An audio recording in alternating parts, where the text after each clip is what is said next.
We've plenty on the show today. Did you see the footage of the man who was making an insurance claim?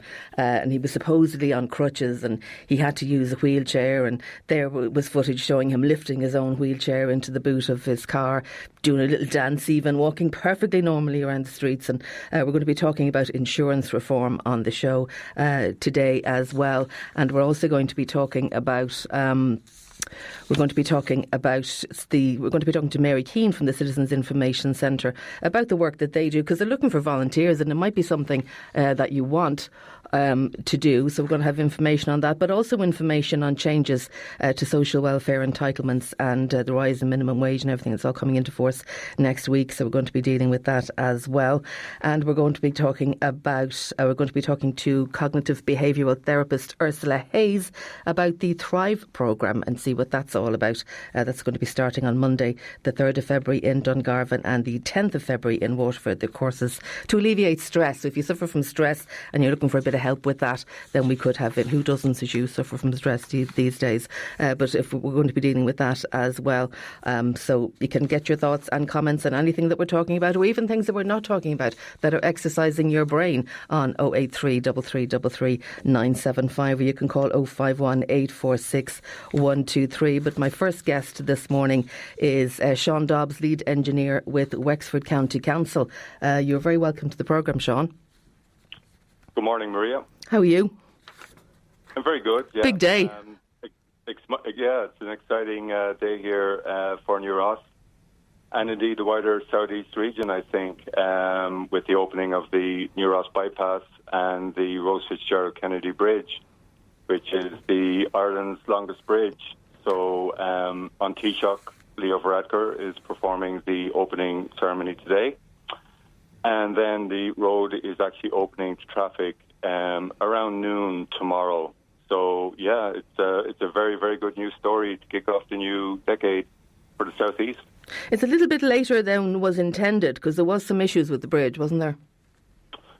There were some minor issues. I think it's important to bear in mind. I mean, this is bridge engineering on a worldwide scale.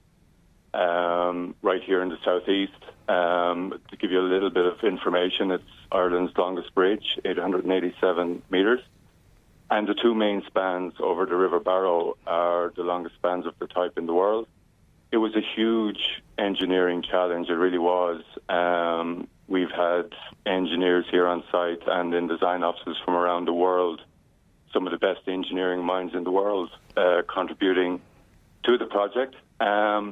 So, yeah, it's a little bit later than we had anticipated. There were a few issues with the concrete, for example, on the bridge that received a bit of attention during construction. But they were all identified during construction, rectified, and, so we're ready to go today. So realistically, going from Wexford to Waterford, say, what sort of a time will it save you? Yeah, so... I think this is not just an important day for Kilkenny and Wexford, two counties that the project connects, but I think it's a really important day for a lot of your Waterford listeners who commute to Wexford, County Wexford. So I suppose just to explain, it's part of the N25 national primary route. So that route goes from Cork City through to Waterford City, which is obviously already bypassed. At the moment, it goes straight through the town of New Ross, then goes on to passes Wexford town and down to Rosslare Europort. So it's a really, really critical transport corridor for the southeast region. In New Ross at the moment, if you're commuting at peak hours, you could have tailbacks of several kilometres. So journey time savings, we'd estimate, would be up to a half an hour. Oh, that's quite a saving. It is, especially at peak hours. I mean, New Ross appears on a road watch bulletins very regularly, especially in the PM peaks. And, that's been going on for years. I mean, the councils have identified a need for this project since the mid-'80s. And finally, here we are today. And I just know from talking to a lot of people, I live in Tramore myself, and I do a lot of my business in Wexford. a lot of people really cannot wait for the bypass to open to traffic tomorrow and get to drive on the Rose Fitzgerald Kennedy Bridge. I'm always fascinated by projects like this because, like, you drive past them for days and days and days and they look like one thing, and then almost overnight you drive past them the next time and they look like something completely different, and you can see the whole thing taking shape. It must be a huge undertaking to try and, like, literally connect all the dots. It's a massive challenge of engineering and project management. We've had some of the most renowned engineering consultancies and contractors working on this project, offices from Spain, UK, Ireland. I suppose, just to put it in context, Maria, in terms of the construction alone, we reckon there's over 1,000 people have worked on the site at various times. They've worked about 2.5 million working hours, and we've had at least 14 nationalities working on site alone. It's a huge undertaking, and it's received a lot of social media attention over the last 2 years with the way the bridge in particular has developed. It's a particularly stunning type of construction, with the way the piers come up from the river, and then the bridge decks were essentially built out from the piers on either side of the river, segment by segment by segment, until eventually they met in the middle over the river. And thankfully they did meet spot on. I'd say that was a sleepless night, was it, Sean? Wondering, oops, we got the measurements wrong, but you didn't.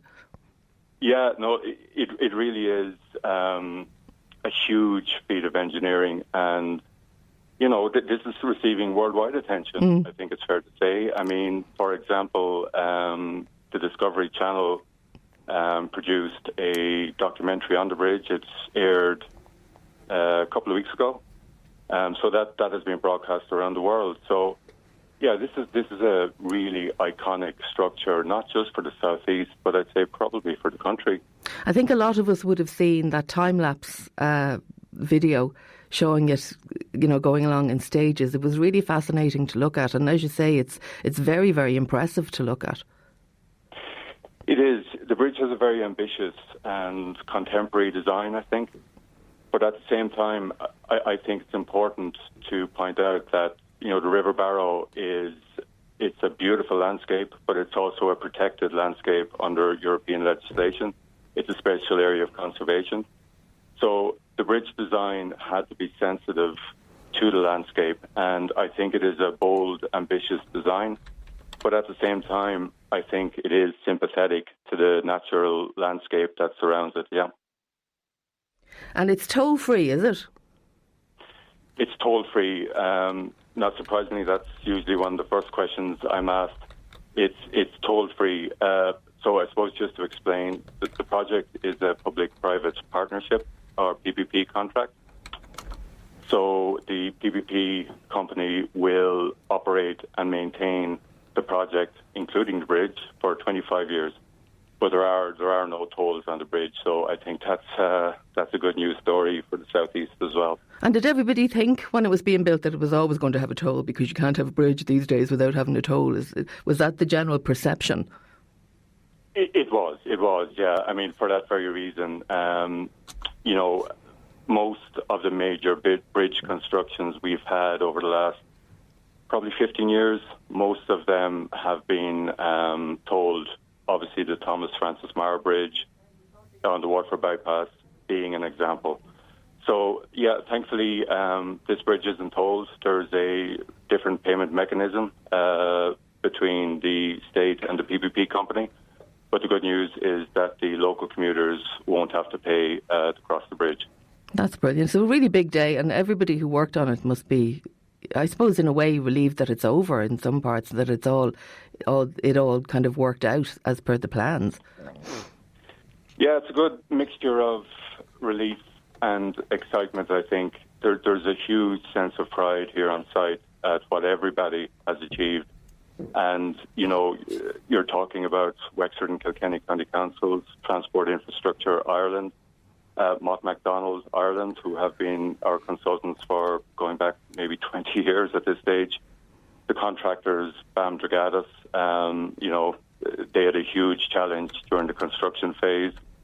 The PPP company, BAM Iridium, designers, Harrops and Carlos Fernandez Casado. I won't go on anymore. I think that gives you an idea of the amount of engineering and project management expertise that goes into building something like this, I'd say in terms of the motorways that we have now, the southeast is doing pretty well. I'm not talking about the back roads now with the potholes and the muck from the farmers and all that, but in terms of the way all those motorways are linked and the how they take you from A to B so quickly compared to what it used to be. Are we doing pretty well, do you think? I think we're doing very well. I mean, our transport corridors have been transformed over the last 20 years. The Enniscorthy bypass, the M11 Enniscorthy bypass, opened last July. And this bypass corridor, New Ross bypass, will actually link up with that corridor, giving easier access to Dublin. Wexford County Council are at the moment at design development stage for the last link of the M11 down to Rosslare Port. So hopefully that will also come on stream in the coming few years. So I think we're doing pretty well, Maria. There's always challenges, and we're not going to run out of challenges when it comes to transport. I think we're on the cusp of technological revolution when it comes to transport, road, rail, public transport, etc. So there's still plenty of challenges ahead, I think. And when is that opening ceremony again? Okay, so the opening ceremony is this afternoon. The Taoiseach is coming down in the afternoon to do the official opening. And then we're opening the traffic at noon tomorrow. We just felt for safety and operational reasons we're still in the winter season, dark nights. So we just wanted to wait till tomorrow morning to open up the traffic in good daylight just for operational and safety reasons. So 12 noon tomorrow, people will be able to drive it. Okay, Sean, thanks very much for talking to me this morning. No problem, Maria. Best of luck with it all. Thanks a lot. Bye-bye. That's Sean Dobbs there, lead engineer with Wexford County Council on the New Ross Bridge opening today. I'll be back with more for you after these, but if anything you want to get off your chest, that's what you do on 083 3333 975. You can use WhatsApp. I'm sure you all know that by now. We won't add you to a group, we promise, because we're going to be talking about that as well. Or you can call 051 846 123 back after these. You are welcome back to the programme. Paul says the North Quays is the best chance for Waterford to have a bright future. Why isn't our local radio giving it more coverage, as government funding has to be forwarded by this Friday for the development to proceed? We need to highlight this and put pressure on government ministers when they arrive here. Paul, I don't know where you've been, but this programme has done copious amounts of things about the North Quays. And, today's only Wednesday, and if there's something that needs to be done by Friday, you can be damn sure that Damien Tiernan will do it. So I don't know what you've been listening to. There's been loads and loads done on the programme about the North Quays. Pa says, is Leo Varadkar coming into Waterford today to explain why this city and county is being ignored while Cork, Limerick and Galway are awash with state funding? I don't know. I'm sure he'll take the chance to do a bit of canvassing, but I don't really know what his plans are for today. And Tommy says that conman pictured putting on the wheelchair into the boot of his nice Audi should be deported. But when you see, I don't know, I just wouldn't have the neck to do that, would you? I wouldn't have the neck to be able to pretend there was something wrong with me, unless I was going to be like Daniel Day-Lewis in my left foot and just stay in character until I got my award, because I'd be absolutely terrified that I'd be caught doing something wrong. But I just, getting out of the car, doing a little jig. But they need to do more of that, and they need to put it up to people. But I think there also needs to be sanction. My understanding is, and I'll be checking this later when I'm talking about it in more detail, but my understanding is that there's no sanction. Like, it's just, well, I'm dropping my claim, it's okay, I'm not making the claim anymore, and off he goes into the sunset, and many like him. But my understanding is there is no sanction, but surely there should be some sort of sanction for something like that. But I'll be dealing with that a little bit later on. I'm moving on now to WhatsApp, because WhatsApp is used all over Ireland by sports clubs. It's a simple and efficient tool to relay information about games and training and events and everything to its members. But the GAA have become increasingly worried about GDPR GDPR compliance issues surrounding members included in group chats on the app. And by the way, let me know, how do you feel about being added, randomly to group chats in general, and you're stuck with a whole load of people that you're really not interested in the conversation, and then you say, Maria has left the conversation, so it looks like I'm in bad humour or something. But you can let me know your thoughts on those as well. But first, let's talk about the GDPR aspect of it. Darragh O'Brien is founder and MD of Castlebridge, that's specialists in data governance, privacy and ethics. You're very welcome back to the programme, Darragh. Thanks for having me. Now, what I don't understand about this whole thing is, how can you add somebody's number and with all this GDPR stuff? I don't get how, I can give somebody your number without your permission. Well, that's part of the issue in terms of how WhatsApp works and a lot of these other instant messaging applications. People are added to groups, and in some cases, the information has been given for them to be part of a team or a community group, and they're added into the group so they can receive messages from the group. One of the key problems, though, with WhatsApp in particular, is that your phone number is displayed and disclosed when the messages are being sent, and that links to contact names in the phone book on your phone. But that's fine if everyone in the group knows each other and has each other in their contact book on their phone.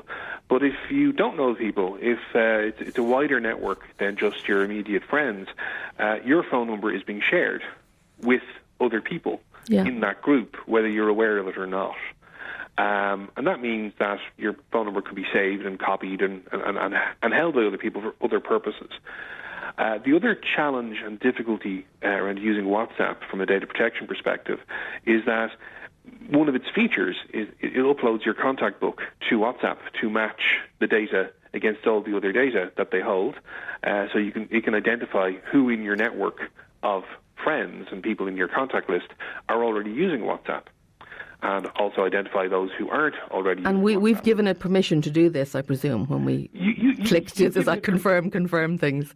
Well, in terms of how clear that permission is and how valid that consent is, I'd argue quite strongly that the people don't necessarily understand what that process is and how it works, but also, how would I give consent for your mobile number to be shared with WhatsApp when I'm agreeing to share my contact book? So it's that aspect of what is the basis for the sharing of the data and who's actually entitled to give permission, or more importantly, the lack of awareness that people might have that suddenly their data is being shared with WhatsApp. And it's worth remembering that WhatsApp is part of Facebook. It's owned by Facebook.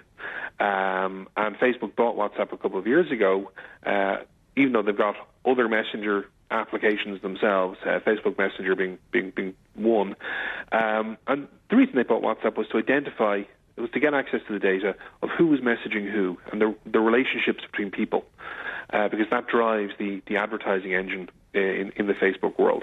And again, this is something that's under investigation by the Data Protection Commission and by a number of European regulators as to how that data is gathered and processed. But getting back to the practicalities of it, it comes down to the simple question of your information is displayed to anyone who's in that group. Your phone number is available to them, whether you want it to be or not. The other aspect then is when information is being shared in the group. With a sports team, it could be information about injuries on the team. Other types of organisations that we've encountered using WhatsApp for communication, because it is a very useful tool. Or the type of technology is a useful tool. You see political parties using it. You see neighbourhood watch groups using it. You see retail organisations using it. So little signs you see around Waterford and Wexford with the community alert scheme run in cooperation with Garda Síochána that's using WhatsApp to share information. The key challenge with that is managing, and one of the issues that was raised by the GAA concerns is managing and auditing who has access and who's in the group, and the appropriateness of people having access to information. So if someone leaves the organisation, have they been taken out of the WhatsApp group? We see it kind of jokingly in British politics at the moment, where there's splits in a party and suddenly they have to rearrange their WhatsApp group. Well, again, that's something that happens, needs to be dealt with in community groups who are using WhatsApp who has access to the information, particularly if you're sharing information about things that might be sensitive or might be related to, for example, political opinions or beliefs or physical or mental health. But surely it would be a simple fix to go that you can't be added to a group, that somebody can invite you to the group, but they can't add you without you agreeing to it. And other messaging platforms operate on that basis. So there are two other messaging platforms out there, such as Signal, which is a very secure, encrypted messaging application that I use myself extensively. And that will be a simple change, simple tweak to the process that you can't be added to a group unless you are accepting it. The issue then is when you decide to leave the group, how do people know you've left the organisation, and is there any audit control over that? Again, working with a client a number of years ago, in the early days of WhatsApp and these types of messengers, they were concerned that they were being spied on by a competitor because their competitor was getting out to the market ahead of them with very competitive offerings in their particular area. And they thought they were being hacked, they thought they were being spied on. It turned out that a large number of people from their marketing department had left the organisation and gone to work for their competitor, but hadn't been taken out of the WhatsApp group. So the answer to the question, how did their competitors know, was they were telling them. And that's the practical issue in that context. Did the GDPR regulations come in too soon? Do you know what I'm saying? That we kind of really didn't understand the implications of it. So there are things happening that if we had prepared better wouldn't be happening. No. And people like you, to be fair, were telling us all about the things that we could expect. It's actually the opposite problem. The fundamental rules that are set out in GDPR have existed for over 30 years, nearly 40 years at this stage. The first Data Protection Act in Ireland was in 1988. The first Global Treaty on Data Protection was in 1981. So we can't say these are new. The issue has been the adoption of technology and people not actually stopping and looking and thinking, well, how does this use of this technology create issues or risks for compliance and for actually managing information in a way that aligns with what we're trying to do as an organisation, but also aligns with our legal obligations and our ethical obligations in terms of how we're handling and sharing data and using data. So what's happened is things have come in from a consumer approach where people are using it in their families. This is a great thing. And when they start using it in a different context, different rules apply. But people haven't actually stopped to think, well, what are those rules? And we're now seeing organisations like the GAA having to react to the use of these technologies that are exposing the organisations, the management and members of the organisations, and the individuals whose data is being processed in those organisations to quite a degree of risk. I spoke to you when this kind of became more official, for want of a better description, Dara, and, there was people taking guest books away because it was potentially breaching GDPR and all of this, and you were saying there was an awful lot of overreaction about it. Someone's just texted in to say, Maria RT told us last night the HSE are refusing to show where defibrillators are located due to data protection. How mad is that? I'd have to agree. Is that the kind of thing that people aren't quite getting? The whole GDPR thing. Why would you not want people to know where a defibrillator is? Well, for a start, defibrillators aren't covered by data protection because they're not living individuals. So that HSE story is an example of a failure by the HSE or other organisations to invest in proper training and awareness of what the rules actually are and what they apply to. In public sector in particular, there's often a confusion between data protection rules and freedom of information rules, which are two different areas of law. And it beggars belief that the HSE wouldn't want people to know where defibrillators are in an area. It kind of defeats the purpose of having defibrillators. I didn't hear that myself, but it just kind of beggars belief that why would you not want people to know where those things are? Dara, thanks very much for talking to me. You're more than welcome. See ya, bye-bye. That's Dara O'Brien there, founder and MD of Castlebridge, and Castlebridge are specialists in data governance, privacy and ethics. And let me know your thoughts on those WhatsApp groups. I mean, I don't mind being in them, and if somebody says to me, you can always leave the WhatsApp group if you want to. Yeah, I know you can, but surely you should have to say, yeah, okay, I want to be in this group, because sometimes you're added to groups and you've no more interest in what they're talking about, and then you look churlish if you go, well, Maria's left the group. Oh, yeah. But, let me know your thoughts on it on 083 3333 975. That's how you get in touch, or 051 846 123. I'll be back with more after these. You are welcome back to the programme. I'm joined in studio now by Mary Keane of the Citizens Information Centre, because there's a couple of things that you might need to be made aware of. A few changes to social welfare entitlements and rise in minimum wage and stuff. And also, if you're looking for something to do, maybe Mary has the answer for you, and I'll get on to that shortly. But Mary, you're very welcome. Thanks very much for coming in. Thanks, Maria. Now, where are we going to start? Okay, I maybe just go through the social welfare changes briefly. Not a huge amount of change in the last budget.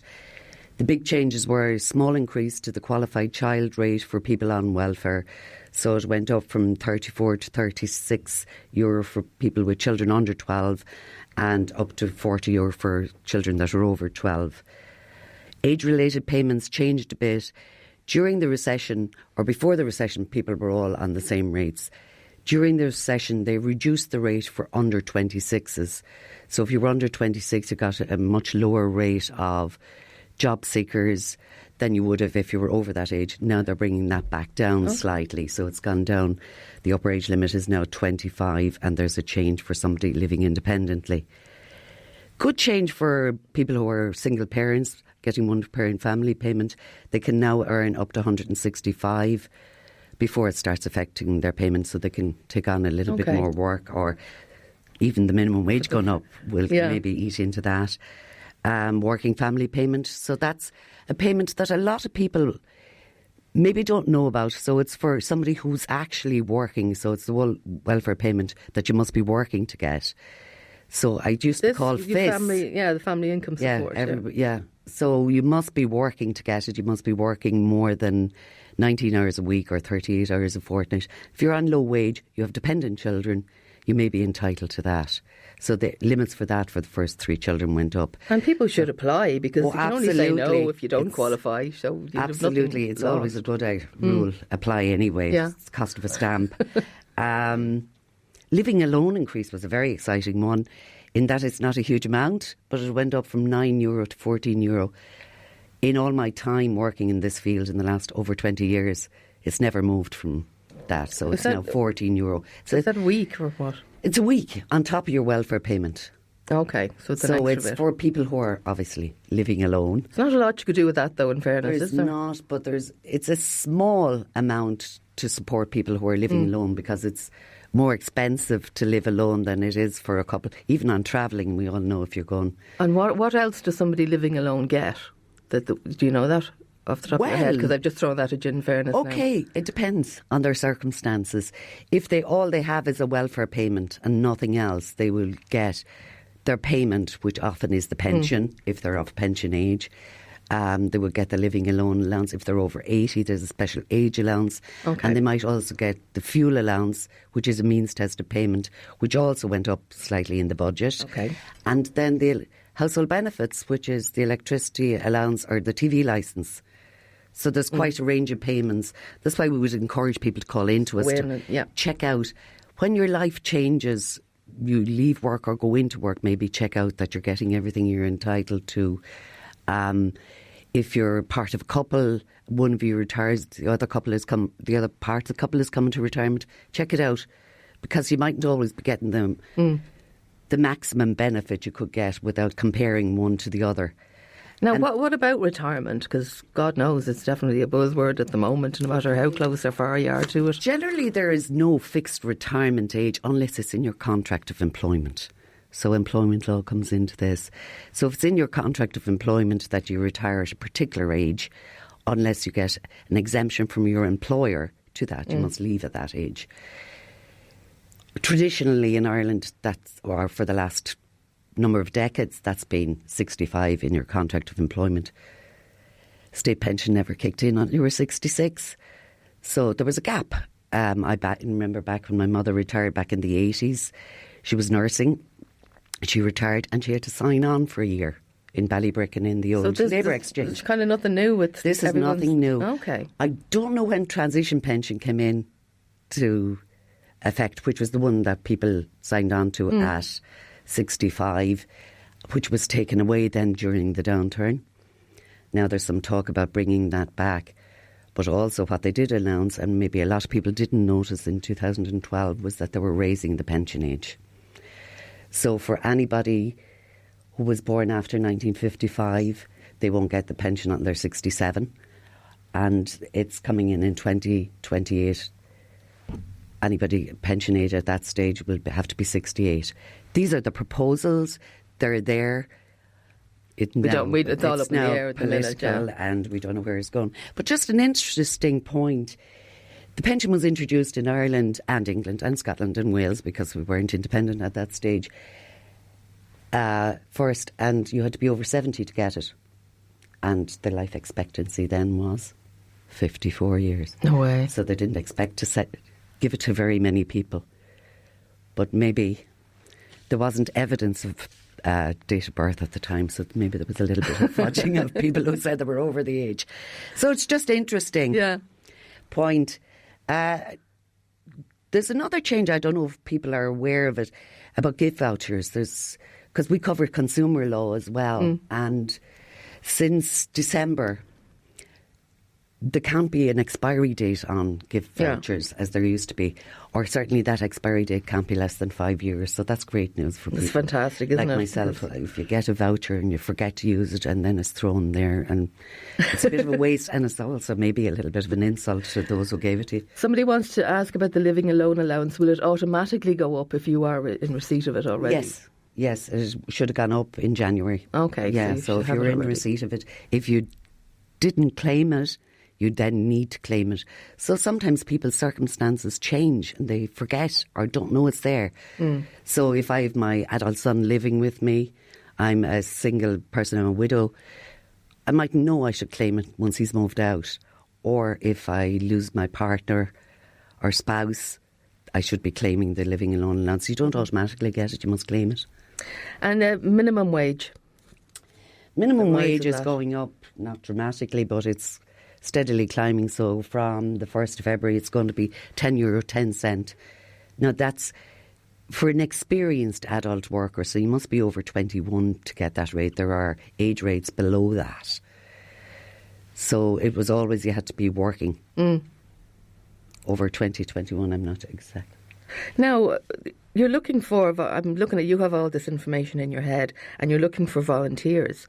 And I'm thinking in the Citizens Information Centre, surely I have to go in, being a human computer like you, Mary, to be able to come up with all this information. Talk about the volunteers that you're looking for and what they need. My mantra always, we do 9 weeks of training for people every Thursday morning, once a week for 9 weeks. My mantra is always know where to find it. You don't carry it. And certainly if you carry figures in your head, sure, when the state changes them, you have to change them in your head, which is not so easy. So the whole point is to know basic information, but know where to find it. So of the 14,000 callers that we had in Waterford to our services in Merchants Quay, in Dungarvan, in Yellow Road last year, we would look up all those queries when they come in. So it's not that we're not confident, but we need to be sure that the information is accurate. So yes, we are looking for volunteers. We're hoping that maybe they'd come join us. We'll give full training and then we would expect people to give about 6 hours a week. It's interesting, it's different because you're learning. I started myself back in the 90s as a volunteer. I heard about it on Gay Byrne Show, Lord mercy on the man. He was talking to a volunteer around the country and I rang up the Yellow Road, didn't even know citizens information existed. So you're learning every day. No two queries are the same, and even after 20 odd years. It can be very confusing for people and very, you need somebody to be able to just go in and who has a little bit of a head start because they've done it for people before you to be able to kind of sort you out and find out. I would call us the trusted intermediaries between the person and the state and the state services, because the range of information is huge. Tina wants to know, can you ask this lady what happens if the company you received the gift voucher for closes down? What happens then? You're just screwed, are you? So the company closed down? The company closed down, unfortunately. You wouldn't be a preferred creditor. Yeah, you'd be the last on the list and you make this goodbye to your voucher. I always use them straight away now. It's a good plan to use them if you can straight away. What age can I claim living alone allowance? It's generally when you're pension age, so 66 currently. So, And so somebody who's just living on their own can't. You have to have. no, it is available with some other very specific payments, generally disability payments, but you'd need to check that out. Okay, are citizens' information any good to somebody who's been bullied at work? We certainly could give you some guidelines and some advice on employment law, and that would come under employment You don't law. represent people or get involved in anything like that. We but can you do would- a certain amount of advocacy. We give information, we give advice, and we do a certain amount of advocacy that's where we speak on people's behalf, generally in employment law and social welfare law. So you'd be worth talking to. But worth having a chat. I think you're with us always and worth see talking to if- be fair. And just to say that we do also have extra services there. We have free legal advice twice a month by appointment. So that's local solicitors who give the time. Excellent. And we also have peace commissioners who can sign documents for people, certain documents for people on a Wednesday. This texter says, was late claim and pension and social welfare say it's only backdated 6 months. Is that correct?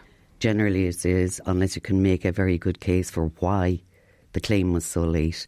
Certainly would be worth appealing the 6 months decision to see. And I think that's really important to say. Like, there's no harm in just asking again. They're not horrible people. Like, No, they're just... Go in and ask them, and all they can say is, "No, we were right the first time."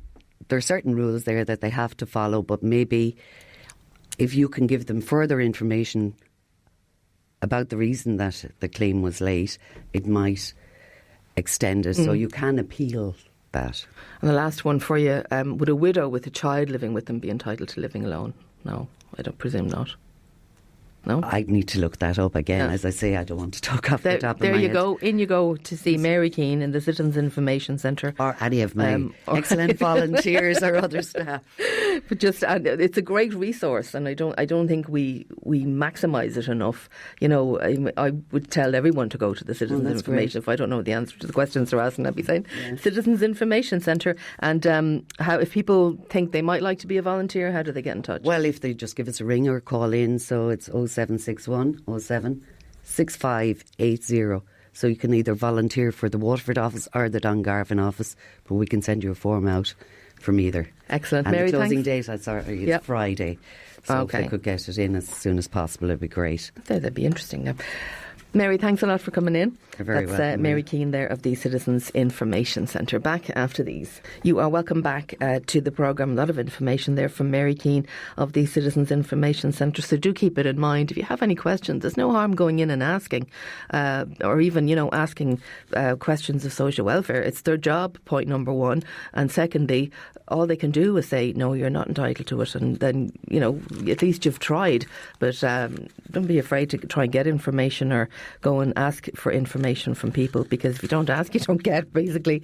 Now I'm joined in studio by Ursula Hayes, who's a cognitive behavioural therapist.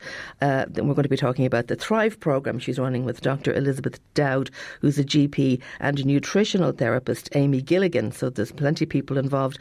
And I suppose the whole point of this is to talk about the physical, mental and dietary aspects of stress. There's 2 courses running. I'll tell you more about those in a moment, or rather Ursula will. But Ursula, you're very welcome to the programme. Excuse me, I'm a little bit croaky today, so apologies. Stress, I don't think there's any area of life that stress doesn't damage in some way or hurt in some way. Now, there's good stress as well, isn't there? Yeah. Or it can be good for you, but it's very insidious. Absolutely, and I suppose this is what we've been finding. So myself as a cognitive behavioural therapist, so the psychological aspect of stress. Then Liz, who's a GP and also runs a lifestyle medicine clinic in Dungarvan. So lots of people are coming to her with the physical side of stress. And then Amy as well, who's a nutritional therapist. She's been finding that, the choices that people make in relation to their diet, that's having an effect on their stress levels as well. So ultimately, what's happening really is, in today's world and in today's society, there's too many demands on people, and we've too few resources basically to deal with those demands. So I think maybe offering an analogy might be good, you know. So what I like to look at and what I like to, discuss with clients is maybe looking at it like your phone battery, because our phones, I suppose, are so prominent in our lives today in technology. So it's looking at it like that, you know. If your battery starts to go low, we all know when we've been out and people are saying like, oh, I'm only on 10% or, you know, whatever, that we kind of panic. But we don't look at ourselves like that. We don't look at ourselves and go, oh my God, I'm after using up all this energy today, you know, all this battery that I need to recharge. And I suppose that's the thing that we're looking at, kind of the simple things that can help us to do that, to recharge our batteries. So do we get stressed because we failed to do that? Or even in some cases, if we've been doing that, we'll still get stressed? I think what happens, it's kind of a vicious cycle, really. So I suppose with stress, we don't take care of ourselves enough, basically. So when we do get stressed, it's very hard for us to manage it. So what we're trying to promote is self-care, sleep, nutrition, diet, helpful thinking habits. If you try to implement those in your life, hopefully when a stressful event occurs, it won't be as stressful, and the kind of day-to-day living as well will be less stressful and maybe more manageable as well. So how does cognitive behavioural therapy help us with that? Okay, so from my side of things, I would see that a lot of people who come into me would have issues kind of maybe with boundaries, with saying no. And we like to, as Irish people and, you know, carers and things like that, we like to say yes and no bother, yeah, that's fine, yeah, no bother. And, you know, ask Maria, she'll say yes, you know. And we kind of think maybe, oh God, what will they say if I say no, you know. So cognitive behavioural therapy is kind of asking you to enforce those boundaries. We also have a look at basically like stress as a machine, you know, with lots of different cogs. So the big cog would be stress, and then all the little ones on the outside that keep that machine going are things like, you know, it could be family, friends, work, extracurricular activities. So cognitive behavioural therapy wants you to kind of break everything down in relation to stress and have a look and see, okay, what can we take away? And start with the easiest. Okay, so it might be, I suppose we can't kind of take away the family and things like that. So start with the easiest things. So maybe like establishing some boundaries. So that could be a start. And maybe kind of just being a bit kinder to yourself. So lots of people actually don't engage in self-care, you know. Yeah, I think that's the rock you perish on myself. I think you have to look after yourself. Absolutely. And when I talk about self-care, you know, obviously I'm talking about the nice things you do for yourself, like the massages and, you know, the facials and things like that. But it's also actually the way you speak to yourself. That's where I would be coming from with this, that it's really, really important, because you're with yourself 168 hours a week, and it's really, really important to start from there and to kind of give yourself a break, you know. So Monday, 3rd of February, the course is in Dungarvan. Yes. Where is it? We are in the Park Hotel at 7 p.m. on Monday coming. So we ran an event there in November, on the 4th of November, and it was unprecedented. We thought we might get, you know, maybe around 100 people, and actually 200 people turned up. Excellent. And Waterford? Yeah, so Waterford is on the 10th of February, which is in Dooley's Hotel. It's at 7 o'clock again, so 7 to 8:30. And tickets are on Eventbrite. So it's there's a goodie bag, and the main thing that people you get... want more information? Or yeah, so the main thing you get is a workbook with that. And if people want more information, you can find us on Thrive Guide on Facebook. Thrive Guide. Yeah. we have flyers and posters around the city and around Dungarvan, and then also our individual Facebooks and Instagrams. Excellent. Thanks very much for talking to me. That's Ursula Hayes there, cognitive behavioural therapist, and those courses running in Dungarvan the 3rd of February and February 10th for Waterford. More on the way after these.